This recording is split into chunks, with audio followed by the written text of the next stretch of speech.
Buenas noches.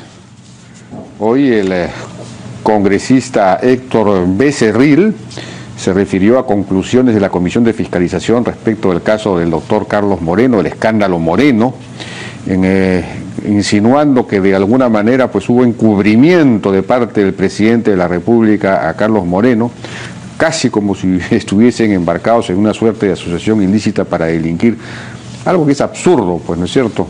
Absolutamente absurdo.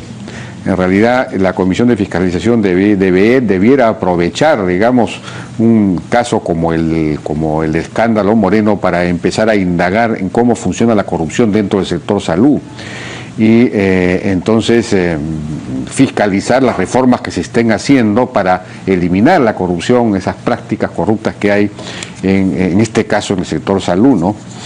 Bueno, Luz Salgado, sin embargo, tuvo unas expresiones positivas respecto de su reunión ayer con el presidente del Consejo de Ministros, el Zavala.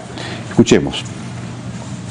Hemos conversado largo, tendido, en la cual hemos intercambiado, ya habíamos tenido una conversación preliminar en la PCM con ocasión de la CAN, de la reunión de la CAN, pero creo que ayer ha servido también para poder limar asperezas y entendemos que los dos tenemos nuestra agenda bastante complicada y que tenemos que tratar de armonizar. En ese sentido, la agenda del Congreso, en la que ha involucrado algunos temas del Ejecutivo, sobre todo en proyectos de ley, yo le he dicho que siempre le vamos a dar la prioridad.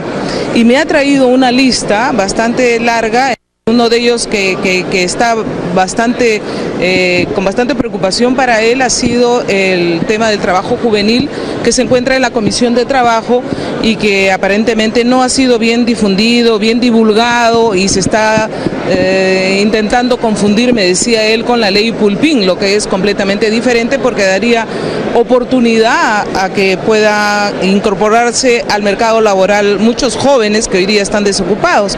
Yo le he explicado que no hay ningún abuso de autoridad, que no hay ningún afán obstruccionista y sí es cierto que él ha entendido y no ha pedido disculpas, pero yo creo que lo ha entendido y de lo que se trata es de entendernos las personas y hablando uno se entiende. Y entonces que sepan que el Congreso cumple su rol y el Ejecutivo tiene que cumplir su rol. Y yo diría que hay una relación cordial con el primer ministro y con los ministros que vengan a conversar y que entiendan cuál es nuestro rol. Ahora, he escuchado un cambio de actitud, porque lo que dicen es que van a venir a la interpelación y que no se van a sentir pues mal de responder a las preguntas que la ciudadanía le ha encargado a los congresistas. Bueno, hay efectivamente entonces un cambio de tono y ojalá que esto sea el preludio de una relación cada vez más constructiva entre los dos poderes, porque de alguna manera hay efectivamente una suerte de cogobierno entre los dos. Un partido tiene el Ejecutivo y el otro tiene una mayoría aplastante en el Congreso. Y entonces tiene que coordinar, tiene que ponerse de acuerdo en un conjunto de reformas que hay que llevar adelante, en fin, para que el país avance, para que salgamos de este marasmo en el que nos encontramos. Dicho sea de paso, la CGTP habló del proyecto de ley de trabajo juvenil, que es un muy buen proyecto de ley para fomentar el trabajo juvenil, y por supuesto ya la CGTP se opone, ¿no? Y se va a movilizar en contra de esta ley que, digamos que corrige todos los defectos que pudiera haber tenido la famosa ley Pulpín, pero nada satisface a la CGTP. Y dicho sea de paso, la Comisión Agraria del Congreso aprobó prohibir el uso de la leche en polvo para la reconstitución de productos lácteos, para hacer leche evaporada, por ejemplo, y otros productos lácteos. Y esta es una medida también absolutamente contraproducente. En primer lugar, está en contra de un precepto fundamental de nuestra Constitución, que es la economía de mercado, la economía social de mercado. En una economía de mercado no se puede prohibir la importación de ningún producto. Si prohibimos la importación de leche en polvo en este momento, si es que es verdad que hay un cierto porcentaje que no se produce internamente, lo que va a ocurrir es que se va a incrementar el precio de la leche, porque habrá escasez Tan sencillo como eso. Y la leche en polvo tiene todas las ventajas, tiene todos los nutrientes de la leche entera, es simplemente leche deshidratada. Y por eso mismo también puede venir a unos precios más, digamos, aceptables y competitivos. En fin, sería pues un atentado contra la economía de mercado para proteger a un sector que es importante, que da trabajo y todo lo demás, pero que hasta el momento ha venido creciendo bien, y que, en fin, sin embargo, pues no alcanza a satisfacer, a atender toda la demanda de leche nacional, y por eso se necesita importar, y si no podemos importar, subirá el precio porque habrá escasez, tan sencillo como eso. Hay que aprender un mínimo pues de economía, ¿no? Bueno, estamos con Mauricio Cruz, que es representante de Odebrecht en el Perú. Señor Cruz, buenas noches, ¿qué tal? ¿Cómo está? Hay varios temas, principalmente el asunto del famoso convenio con la Fiscalía, qué implicancias tiene exactamente, y luego la situación de, en fin, el destino de Odebrecht en el Perú y qué está implicando esto respecto de todos los proveedores y trabajadores. En fin, ahí se estaría produciendo el corte de la cadena de pagos porque no se está pagando a los proveedores. ¿Qué está ocurriendo? Antes de eso, yo quería comenzar preguntándole a usted. Veo en su currículum que tiene 20 años trabajando en Odebrecht. Usted es un antiguo, digamos, empleado, funcionario de Odebrecht, ¿no es cierto? Sí, yo empecé en Odebrecht como practicante, ¿no? Saliendo de la universidad. ¿Y usted nunca vio estas prácticas que luego se han, digamos, denunciado y revelado? No, en los proyectos donde yo pasé nunca hubo esa práctica. ¿Nunca hubo esas prácticas o lo hubo, usted no las conocía? No, si hubo, yo no conocía, no he visto. O sea que esta, digamos, división de operaciones estructuradas era secreta. Aparentemente sí. O sea, yo estoy ahí hace 20 años y nunca había escuchado de que existía esa división. ¿Para usted Odebrecht era una empresa, digamos, de ingeniería modelo, algo parecido?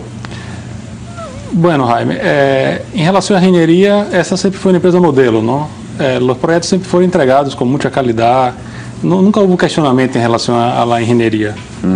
Los clientes siempre estuvieron satisfechos con las obras, entonces este siempre fue el punto principal. Fue lo que nosotros, que llegamos a ser 190.000 personas, siempre vimos en la empresa. ¿Pero usted estaba en la parte de ingeniería o en la parte de gestión, de relaciones? Yo trabajé en obras, siempre en la parte de ingeniería, de construcción. Yeah.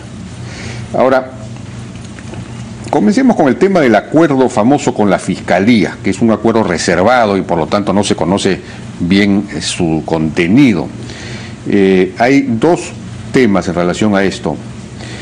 Uno es que se supone que, según este acuerdo, se ha podido entregar información a la Fiscalía sobre sobornos pagados en el Perú, pero a cambio, digamos, de que las personas, los delatores, los sobornantes, los funcionarios de Odebrecht no sean denunciados en el Perú. ¿Esto es así? Es importante hacer una precisión, Jaime, en relación a eso que se está discutindo de no poder haber duplo juzgado sobre un mismo asunto, ¿no? Eso no fue inventado por... Doble juzgado. Doble juzgado. Eso no fue inventado por las empresas que están hoy colaborando en Lava Jato, sea en Brasil o sea acá. Ese es un principio del derecho que establece que no se puede juzgar dos veces en dos países por un mismo asunto. Ese es el no bis in idem. Entonces, en verdad, se está aplicando una práctica internacional de que si las personas han colaborado en Brasil y han firmado acuerdos de colaboración com o Ministério Público Brasileiro, o Ministério Público Brasileiro, ao entregar essas informações a outros países, pede para que se respeite isso, não? Porque não haria sentido que uma pessoa que colaborou em Brasil e teve o benefício que é o normal de um processo de colaboração, quando essa informação vai a outro país, ela perde esse benefício. Agora, el acuerdo que hubo entre Odebrecht y el Departamento de Justicia en Estados Unidos, que implicó unos pagos que tenía que hacer Odebrecht al Brasil, a Estados Unidos y a otros países, no al Perú, sin embargo, ahí se identificó unos sobornos en el Perú por 29 millones de dólares, pero relativos a dos proyectos, el de la línea 1 del metro y el de la vía interoceánica sur, ¿es cierto? Pero luego han aparecido nuevos casos que estarían fuera de esos 29 millones, como el caso de la vía Costa Verde Callao, ¿no?, que compromete al gobernador del Callao, precisamente el señor Félix Moreno, y el caso de la vía del Cusco, la vía expresa del Cusco, la vía de evitamiento del Cusco, en fin, que también comprometería a Cuyo y a otros. Entonces, hay más que 29 millones. En verdad, si usted mira el documento que está en el Departamento de Justicia de Estados Unidos, ele habla de números aproximados. Entonces, ele habla aproximadamente 29 millones. Ele tomou os números inteiros e ha hecho, me imagino que tomou os números inteiros e ha hecho sumas que llegó a un aproximado de 29. El recálculo que hemos hecho ahora en este proceso de colaboración con el Ministerio Público peruano llegó a 30 millones y una fracción. Entonces, en verdad, es una aproximación. El Estados Unidos tuvo acceso a las informaciones de esos otros proyectos de Callao y de Cusco también. ¿Sí? Sí. Pero no se mencionaron en el informe. El informe ele hace un resumen, incluso para proteger la información, porque las fiscalías de cada país, cada uno de los países, podrían querer mantener reservas sobre los nombres de los proyectos. Entonces, ele hace un resumen, pero en la declaración que fue hecha en Brasil, que ellos tuvieron acceso, estaban esos proyectos. Ahora, en el Brasil hay más información que todavía no ha llegado al Perú. Se suponía que a partir del 1 de junio iba a venir, el otro día ha dicho el señor Guillén, el fiscal Guillén, un torrente de información, de nuevas revelaciones, de sobornos y todo lo demás, pero hasta ahora no ha llegado nada. ¿Qué información tiene usted sobre eso? Bueno, en verdad se generó una expectativa muy grande de algo que no iba a suceder, no iba a acontecer, ¿no? ¿Por qué? Porque la empresa decidió desde noviembre del año pasado ponerse a derecho y colaborar con la justicia de Perú y de otros países. Entonces empezó un proceso de colaboración con el Ministerio Público peruano en noviembre, y en este plazo de noviembre hasta acá ya prácticamente se ha hecho la colaboración completa, tal cual se ha hecho en Brasil, incluso acá con mucho más detalles, ¿no? Porque como acá la Fiscalía necesita formar casos para poder hacer sus procesos penales, han corroborado, han profundizado un poco más las entrevistas y las declaraciones. Entonces, en verdad, no hay nada nuevo para la o sea que la información nueva que se suponía que iba, digamos, a revelarse, toda la información de los delatores premiados, no va a haber nada nuevo, dice usted. Ya todo lo que se ha conocido, lo que ha llegado es lo que está. La Fiscalía de Perú conoce todo lo que conoce la Fiscalía de Brasil en relación a los hechos ocurridos acá. Ahora, ¿la Fiscalía del Perú ha revelado a su vez todo lo que conoce? Bueno, yo no sé, porque las declaraciones son hechas de los colaboradores eficaces directamente con la Fiscalía. Entonces, es una información reservada entre ellos, yo no conozco el detalle. De acuerdo. Ahora, en el acuerdo que ustedes tuvieron con la Fiscalía se comprometió a que las empresas de Odebrecht o los consorcios, en fin, los proyectos de Odebrecht en el Perú, las empresas de Odebrecht no sean cerradas, que puedan seguir operando? No hay un compromiso definitivo en relacionado de eso. O sea, lo que nosotros hemos ofrecido fue la amplia colaboración. No hemos exigido nada. O sea, la intención de la empresa desde el inicio fue efectivamente de colaborar con la justicia. Imaginábamos que, como la práctica internacional es de que las personas que colaboran y la empresa que facilita esa colaboración tiene finalmente algún beneficio en relación a disminución de las penas, disminución de las penalidades, de la multa. Esa es una expectativa que la empresa tiene, ¿no?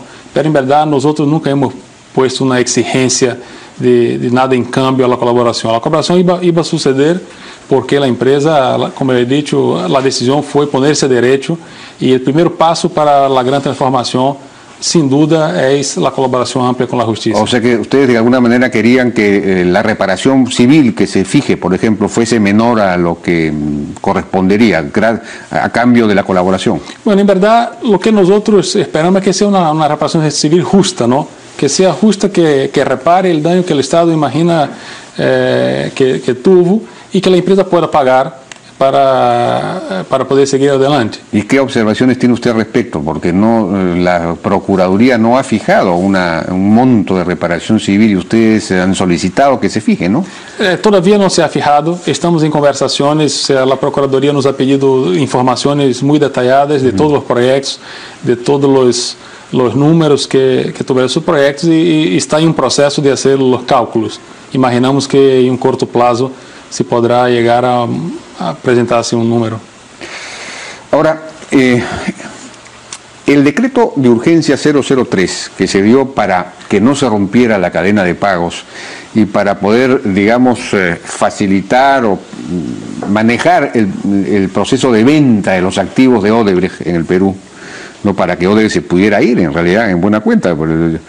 Recuerdo que el presidente Kuczynski dijo que Odebrecht tenía que irse del país, o algo parecido. ¿Ustedes hubiesen, en primer lugar, querido quedarse en el país? Jaime, me permita solo hacer una pequeña corrección. En el primer momento, el presidente Kuczynski dijo que la empresa podría quedar. Y la primera reacción fue la reacción natural para un caso como este, ¿no? Pocas personas cometieron actos, ¿no? que ahora están siendo juzgados, colaborados, de un grupo de 30.000 personas, de 20.000 personas. Hoy somos 3.000 personas. Pero la idea en un caso como este es siempre que las personas que cometieron los ilícitos sean juzgadas, sean retiradas de sus puestos, que una multa sea cobrada, que una reparación civil sea pagada, para que la empresa pueda seguir existiendo, ¿no? Y la primera reacción fue esta, en 2 o 3 días después del anuncio. Luego se ha radicalizado un poco, se ha complicado un poco la opinión, pero nosotros tenemos la esperanza de que al final pueda ocurrir acá lo que ocurrió en Brasil, lo que ocurrió en Estados Unidos, lo que ocurrió en República Dominicana y es lo que ocurre normalmente en los países donde empresas pasan por procesos de colaboración como este, ¿no? ¿Qué se refiere? ¿A seguir trabajando? Que la empresa pueda seguir trabajando. Bueno, en el Brasil entiendo que ustedes han tenido que pagar una multa, digamos, una reparación civil, de acuerdo, según ese convenio, ese acuerdo con Estados Unidos, de $1.000 millones, creo, ¿no? O algo parecido. Sí, la empresa va a pagar, ¿no? Va a pagar. Pero en 22 años. En 22 años. Ese número va a ser corregido, ¿no? Por la inflación, por la...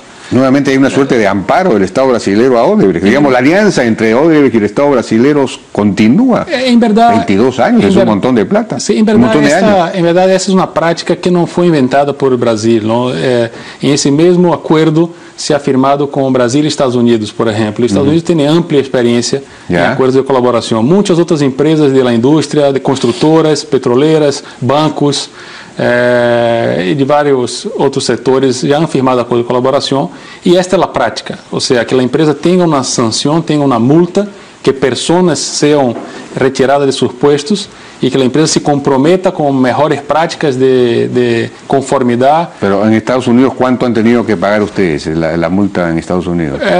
Será un poco menos de $100 millones. Teníamos en ese momento 7 proyectos allá y ningún proyecto fue paralizado. Y todos los proyectos son con el Estado. Entonces, o sea, esa es la práctica en procesos de colaboración a nivel mundial. Eso ocurre en Brasil, ocurre en Estados Unidos, ocurre en Europa. O sea que Odebrecht sigue trabajando en Brasil contratada por el Estado, en obras públicas, por ejemplo, y sigue siendo financiada por el Bandes. Odebrecht sigue contratando con el Estado, Odebrecht sigue calificada y con autorización para contratar con Petrobras. E sigue tendo acesso a financiamento de diversos bancos. O banco do BNDES, em momento, tem uma restrição, mas não só com o Odebrecht, tem uma restrição para financiamento em geral. Não? Ou seja, está em momento que não está aberto para financiar grandes construtoras ou grandes indústrias. Mas não há nenhuma restrição hoje para que a empresa contrate com o Estado. Agora, regresando al decreto de urgencia 003, se dio para, por lo menos declarativamente, no se corte la cadena de pagos y para que Odebrecht pudiera vender sus activos y eventualmente retirarse del país o vender sus activos, vender los proyectos en los que está y todo lo demás. ¿Ha funcionado este decreto? Para nada. El decreto, desde que entró en vigencia, en verdad, el objeto principal, que es evitar que haya una ruptura en la cadena de pagos, además de permitir que los proyectos sean vendidos, no ha funcionado, porque en verdad nosotros no hemos podido vender nada para poder pagar a los acreedores. Desde pequeñas cosas, ¿no? Por ejemplo, una flota, algunos equipos de construcción, hasta grandes proyectos, como es el caso de proyectos de 100 millones de dólares, concesiones grandes como estas. No ha funcionado. ¿Por qué no ha funcionado? ¿Por qué no pueden vender? Bueno, hay dos motivos, ¿no? Uno de ellos es que el comprador, las empresas que pueden comprar, están asustadas porque no entienden todavía qué riesgos o qué nivel de protección tendrá su inversión. O sea, no está claro, el decreto no asegura al que va a comprar y va a depositar el dinero al fideicomiso, que mañana no vendrá alguien a terminar su contrato de concesión o a caducar su contrato de concesión. Entonces, el decreto no da esa seguridad para quien compra. Y eso es lo básico y lo fundamental, ¿no? Que la empresa no pueda pagar por algo que no es su culpa. Entonces, en verdad, eso está dificultando. Y la otra cosa es que las ¿Pero eso no se arregló en uno de los decretos supremos de reglamento? No, eso no se arregló. Lo que está bien claro ahí es que el comprador, si no respeta lo que dice el decreto, ele sí va a ser sancionado si él no respeta lo que dice el decreto. Eso se refiere al procedimiento de avisar al Ministerio de Justicia. Exacto. Y todo lo demás. Exacto. Bueno, eso claro. Entonces, si él no cumple, él va a ser sancionado. Pero no dice que si él cumple, él no sofrá. Ese es un tema. Ese es un tema. Eso es lo que está hoy asustando y está impedindo de que las empresas puedan comprar los activos, que son proyectos muy buenos, ¿no? Y la otra cosa es que tenemos ejemplo de ventas menores. Hemos intentado, por ejemplo, vender 10 camiones. Tenemos en Perú hoy 510 maquinarias, camiones. ¿Cuánto? 510. 510. Equipos de construcción. Hemos intentado vender 10 camiones por $1 millón. Que para pagar a proveedores, ¿no? Pagar a proveedores ou contratistas, o que mais estão necessitando nesse momento, que são muitos. E o comprador, seguindo o que diz o decreto, enviou sua carta de solicitud de autorização e de instrução de como proceder el 15 de março. Al Ministerio de Justicia. Sí. 83 días después, el 6 de junio, recibió una respuesta que debería depositar... 83 días después. Sí. Se demoró el Ministerio de Justicia en responder. De junio, sí. ¿Y diciéndolo qué? Que debería depositar todo el dinero, $1.180.000 en la cuenta del fideicomiso. Y eso del fideicomiso es para asegurar la reparación civil, o sea que no se puede usar para pagar a los proveedores. No. Bueno, el comprador ya había desistido, ¿no? Porque como pasaron 83 días, por más o menos 60 días después de que él manifestó su intención de comprar, él desistió. Y fue a comprar en alguna otra empresa. Pero si él hubiera esperado hasta el final, la venta se concluiría y el dinero iba a ir todo al fideicomiso y no a los proveedores. Entonces, eso es lo que hoy está causando todo este problema con la cadena de pago, ¿no? Tenemos 700 proveedores a los cuales debemos $470 millones y no logramos vender las cosas para pagarlos. ¿Cuánto, perdón? ¿Deben? $470 millones. No, pero la mayor parte de eso tiene que ver con el gasoducto del sur. No, la constructora, ¿no? O sea, el consorcio constructor del gasoducto tiene deudas con sus acreedores, con sus proveedores, sus contratistas. Ya, pero ustedes ya no están ahí. Ahí estamos, sí. Seguimos ahí. O sea, el contrato de... El contrato fue fue, digamos, terminado. Fue terminado. Así es. En la tercera ya no hay semana contrato, de enero. por lo tanto usted, bueno, claro, están los activos que se invirtieron. Sí. Está 60% de la tubería está en suelo peruano y 30% ya está enterrada. O sea, la obra tenía un buen avance. Entonces, todos esos activos que están ahí, por el contrato, tienen que ser subastados Al nuevo concesionario. a un nuevo concesionario. Y en ese momento se pagará a los pero ¿qué pasó? Al concesionario, sí. Al concesionario, es decir, a Odebrecht va a recibir algo. Al concesionario, son 3 socios del concesionario, Ya. se pagará y esta concesionaria pagará al consorcio constructor lo que falta pagar y el consorcio constructor pagará a sus acreedores, todos sus proveedores, Al subcontratistas. consorcio constructor nuevo. No, entiendo. A que está, donde estamos. Ah, ya. Entonces, hay que esperar que ocurra esa subasta, ¿no? Ah, bueno, pero eso ya no tiene nada que ver con el decreto de urgencia. No, eso eso tiene que ver con el proceso específico. Exactamente. Entonces, cuando usted me habla de 400 millones y pico de deuda a proveedores o a contratistas, me está hablando principalmente del tema del gasoducto del sur. Pero yo entrevisté acá la semana pasada a el señor Hugo Aleche, que es representante de los proveedores de Odebrecht acá en Lima. No sé si en Lima y no sé si en otras partes, no tenían nada que ver con el gasoducto del sur. Y ellos también estaban con un problema muy serio porque son, según me dijeron ellos exactamente, 247 empresas que tienen una deuda de 37 millones de soles, es decir, que se les debe 37 millones de soles y que, se había llegado a un acuerdo con la SUNAT, aparentemente, en que porque la SUNAT resulta que ha incautado el dinero, ¿no? También, así que, ¿qué ha pasado ahí? Bueno, efectivamente el señor Hugo representa un grupo de acreedores a los cuales debemos un poco más do que eso, ¿no? Ese es el monto que nosotros queremos pagar con el dinero que está embargado por la SUNAT. La SUNAT ha embargado de manera cautelar. ¿Cuánto les ha embargado? En total, un poco más de 100 millones de soles. 100. Sí. En bienes y dinero. En dinero son esos 37 millones de soles, es el saldo que tenemos allá. Y nosotros estamos haciendo un esfuerzo para ofrecer maquinaria en garantía, para sustituir el dinero que está embargado, para poder sacar ese dinero y pagar esos 37 millones de soles a estos proveedores, que es una parte de lo que debemos a ellos.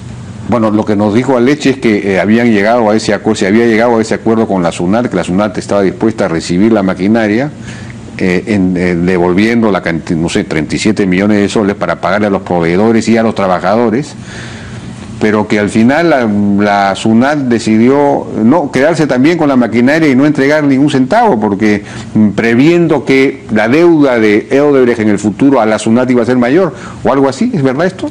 Bueno, efectivamente la SUNAT está en un proceso ahora de ampliar la medida cautelar de embargo y esos equipos efectivamente van a quedar para dar garantía a este monto adicional.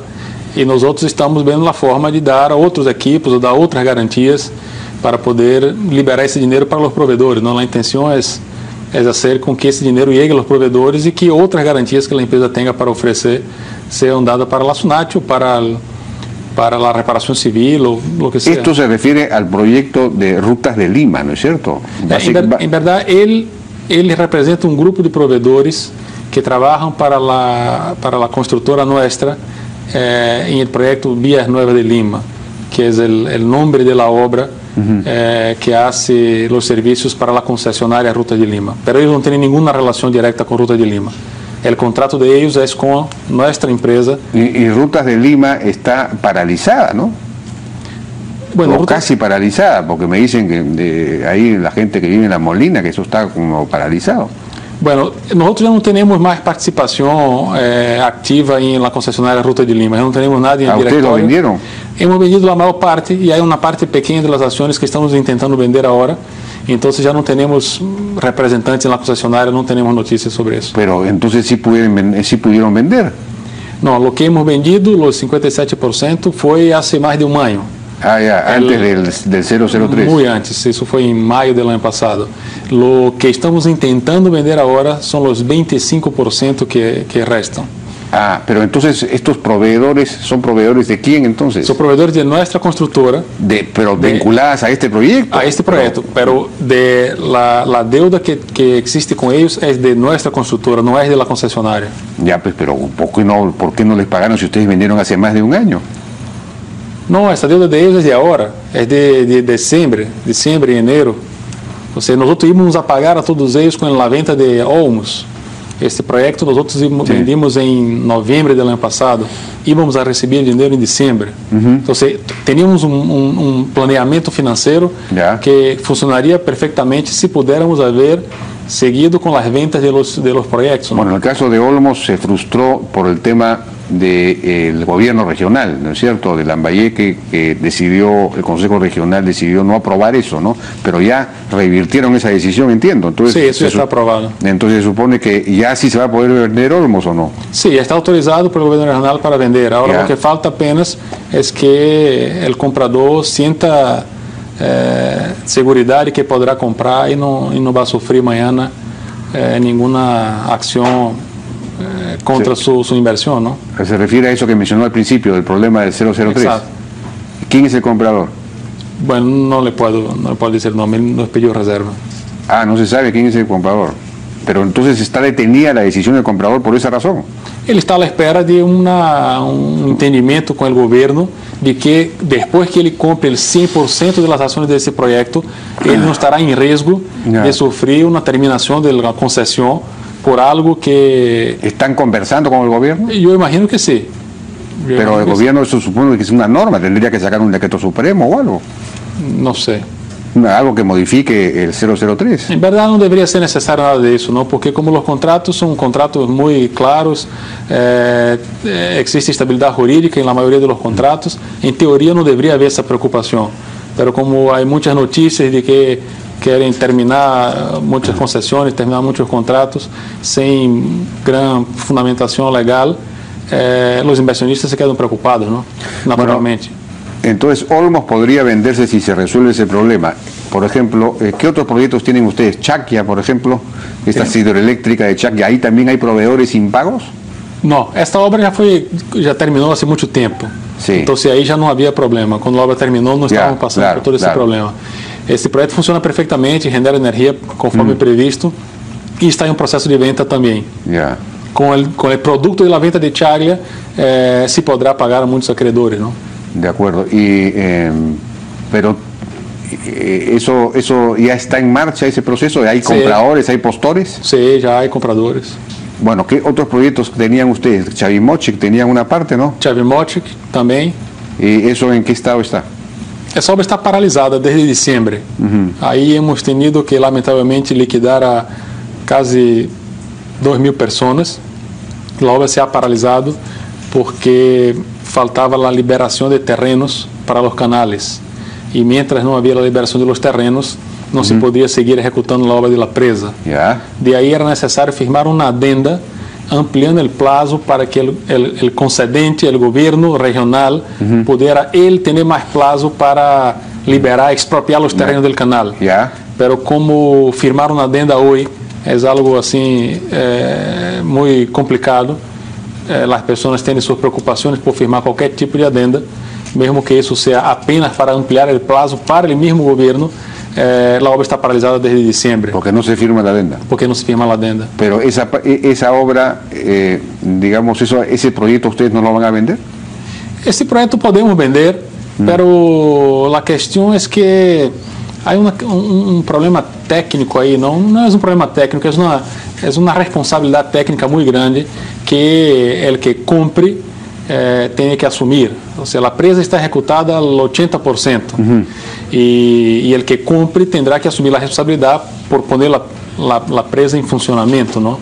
Y asegurar que va a funcionar. Entonces es una obra de gran complejidad técnica. Puede tener una duda una desconfianza acerca de si la presa va a funcionar o no. No debería existir eso, ¿no? Porque se puede hacer todas las inspecciones. Claro. Pero la relación costo-beneficio de comprar una obra que solo falta 20% de ejecución y tener que asumir el 100% de la responsabilidad genera preocupaciones, entonces desmotiva a las personas, ¿no? Las empresas. Nosotros estamos disponíveis para terminar a obra, já hemos oferecido diversas vezes, pero existe uma intenção muito forte por parte do governo de que salgamos de aí. Ou seja, a solução está dada, nós podemos terminar a obra em menos de um ano. Pero necessitaria a adenda. A adenda que quede bem claro, é para que se dê mais prazo para que o governo libere os terrenos do canal, ou uma adenda que cambie o contrato e que o contrato deje de ser a presa mais o canal e passe a ser apenas a presa, não? Então, há que haver uma adenda, porque a obra hoje não se pode executar. De acuerdo. ¿Y qué otros proyectos tienen ustedes? Bueno, tenemos además de esos que hemos hablado, las carreteras interoceânicas, que já não têm obras há muito tempo, que é só a operação e mantenimento, e que são 1.800 quilômetros de carretera que estão funcionando perfeitamente. ¿Y eso también lo estarían vendiendo? Eso en el momento no hemos puesto en venta porque no hay compradores para proyectos como este en ese momento. De acuerdo. Bueno, en resumen, ¿qué es lo que usted podría decir respecto de toda esta situación? Por lo que entiendo, entonces Odebrecht está tratando de deshacerse, de vender la mayor parte de sus activos, no lo puede hacer por problemas estructurales en el 003, y bueno, la SUNAT y también por las incautaciones o los embargos de la SUNAT, ¿no? Pero y el resto, sin embargo, se quedaría administrando, por ejemplo, las carreteras, las interoceánicas.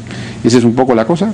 Sí, só para hacer una aclaración de cuál es la agenda de la empresa en el 2017. ¿no? Yo llegué acá el 19 de diciembre del año pasado con la misión de dar total atención a 3 asuntos. ¿no?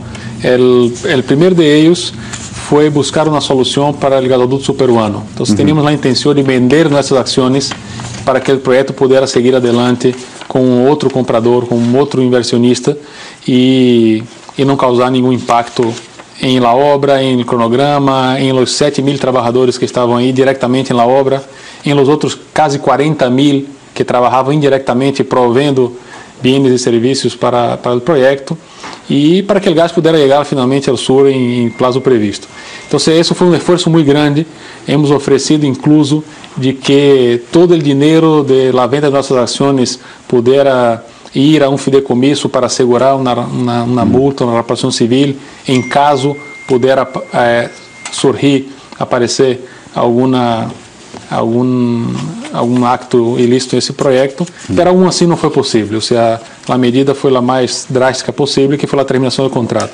O segundo ponto, como lhe comentei, foi demonstrar que a empresa se aposta ao direito e queria colaborar com a Justiça, Ministério Público e Procuradoria. Isso já está em la fase final. Com o Ministério Público já falta pouca coisa para que chegue a um acordo definitivo e com a Procuradoria imaginamos que em curto prazo se começará a discutir. Como que acordo definitivo?